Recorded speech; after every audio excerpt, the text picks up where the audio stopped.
Hello everyone, welcome back. Please comment, rate, subscribe. Folks, comment, rate, subscribe, like the videos. Also share the videos. I want to thank everyone who does watch, like, and share my videos. You folks are the absolute best. The NFL is back. Another week of football we got coming up. Before I talk about my week 13 picks though, I want to cover my week 12 recap. I want to talk about what happened with my week 12 pick first, how they, how they shook out, what exactly happened. So let's go ahead and get into my week 12 picks recap.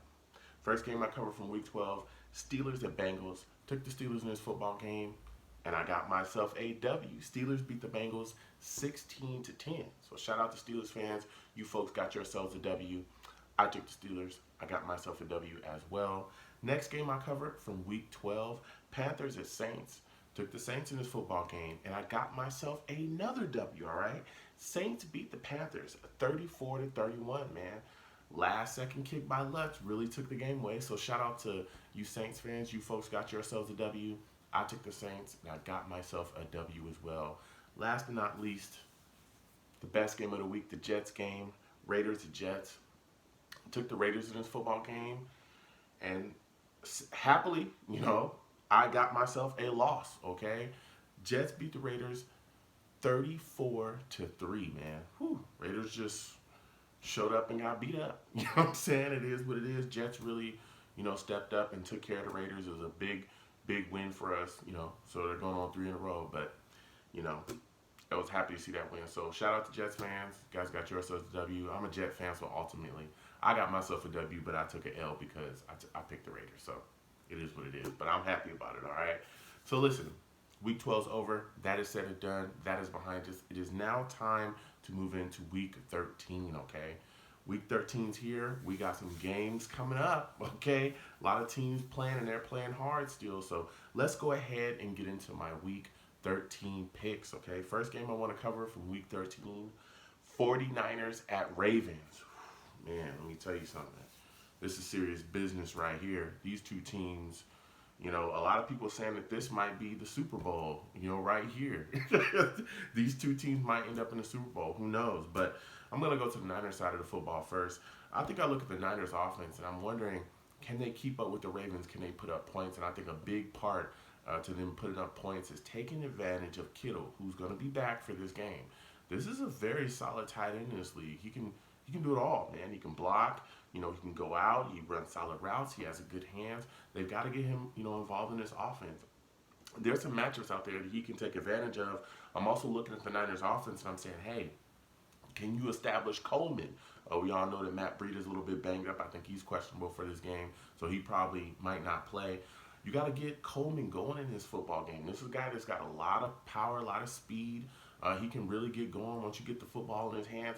Boom, he's lightning quick. He could take off. They've got to, try their best to try to establish the run in this game and keep the Ravens, a little bit off balance. And this Niners defense they got to stop Lamar Jackson and the running game of this Ravens, football team. Look, I know it's tough to stop Lamar. This guy is playing out of this world, but you've at least got to stop him from running. You got to make him a thrower. The crazy thing is he's a pretty solid thrower as well, but you got to make him, do one thing. He can't just be out here running around scorching people like we've seen him do all year pretty much, and then he's throwing long bombs because you're trying to recover from what he's doing to you on the ground. You got to keep your lanes against him, and you got to find a way to just make him a thrower and make him beat you from the pocket. You look at the Ravens side of the football, and I'm looking at this situation. I'm saying, man, this offense is really coming out and just absolutely beating people to death. I'm serious, man. They're coming out and just punching you right in the mouth early, and I think a big part of this game is them getting Ingram going early. Keep this run game going. Keep, doing what you got to do. Keep pounding the rock because that's their identity.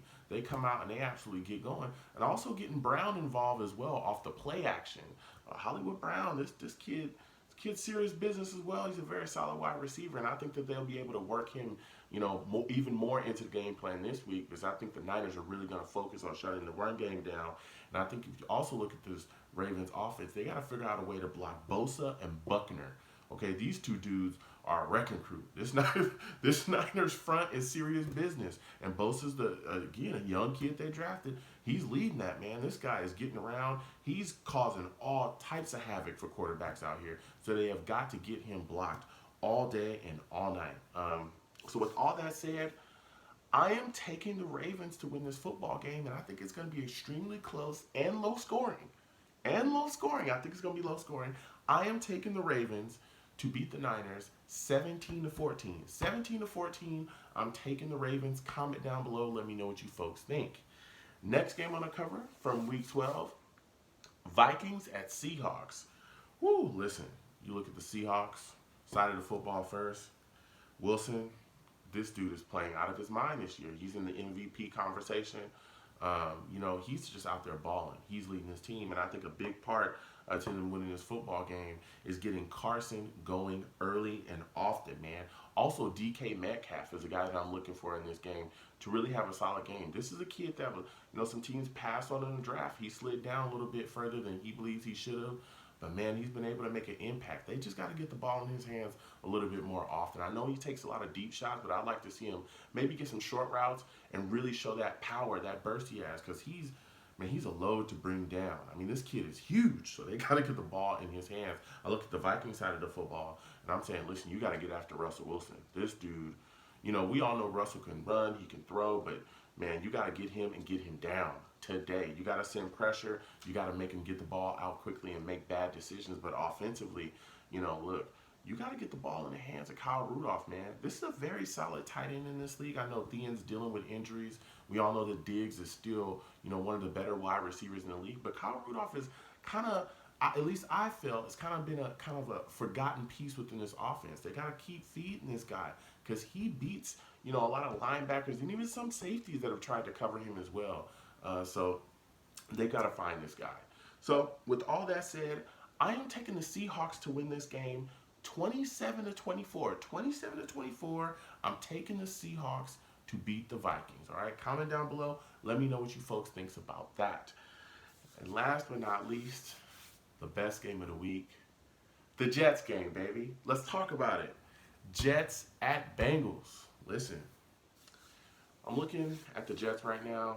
And this is a game where if you really have changed the culture around here, if Adam Gase really have these dudes believing, and everything's on the up and up, and, we're trying to turn things around, this is a game that you must have. This is a bad Bengals team. They're very bad, okay? I mean, they don't have a win. You know what I mean? They're out here starving. And you got to take care of these, types of teams on the road if you're an ascending team. Good teams beat bad teams consistently. That's one of the things they do. And then the mid-tier teams, they take away, they absolutely, take away whatever they do well, and they compete at that level, and then they beat them too. So if we're ascending, if a lot of fans are believing that we're a good team, this is a team you got to take care of. So you look at the Jets side of the football, and Adoga's going to be out for this football game, still dealing with that I think it's an MCL injury. So he's not going to be there. They're going to have Shell playing right tackle. Beecham hopefully is starting at left tackle. So our offensive line has done a little bit of shuffling, but we should be okay because Adoga wasn't the starting right tackle to begin with. It was always Shell, so he's back in place. I'm looking at this offensive game plan, and I'm saying, hey, Le'Veon Bell should be early and often, okay? We should be running the football heavy against the Bengals. One of the things they kind of struggle with, they can't really stop it. You've got to hit them early and often with Le'Veon Bell. We should be running the ball, especially with the weather. The weather could play a factor here as well. It's supposed to be thunderstorms, so it might be a little bit nasty. Adam Gase got to change it up a little bit. I know he's been a little pass happy in the past. He has got to change that. Le'Veon Bell, we should be running easily all day against the Bengals. The Bengals do have some guys, offensively that we should kind of be worried about. Boyd, who I think is a very solid wide receiver. Erickson coming out of the slot, who I think is, a little worrisome. They're re-implementing Andy Dalton back into the starting lineup. I mean, Andy Dalton has had about an up and down career as you can get. Look, I mean, I could talk about this all night and all day, but the Bengals are not a good football team, and we should smash the Bengals. That's just it, okay? And that's all I got to say about that. I'm not going to go on and on and on about the Bengals. I respect them. I respect their fan base, but come on. This is a bad football team. You're going on the road, okay? If the culture has changed, you beat them. So with all that said, I am taking the Jets to beat the Bengals 37-7. 37-7, I'm taking the Jets. Take care of business. They go out there and just smack the Bengals around and do what they need to do, and that's it. All right? I'm putting my faith in my team. I'm stepping up. All right. So, with all that said, please comment down below. Please comment, rate, subscribe, folks. Comment, rate, subscribe, like the videos. Also share the videos. Again, I want to thank you folks for sharing, liking, and watching my videos. You people are the best. Listen, football's here. It's your time to sit down with your families, enjoy your favorite beverage, enjoy your favorite food, whatever it is, and just relax and have a good one. All right? So you folks have a good day. Peace.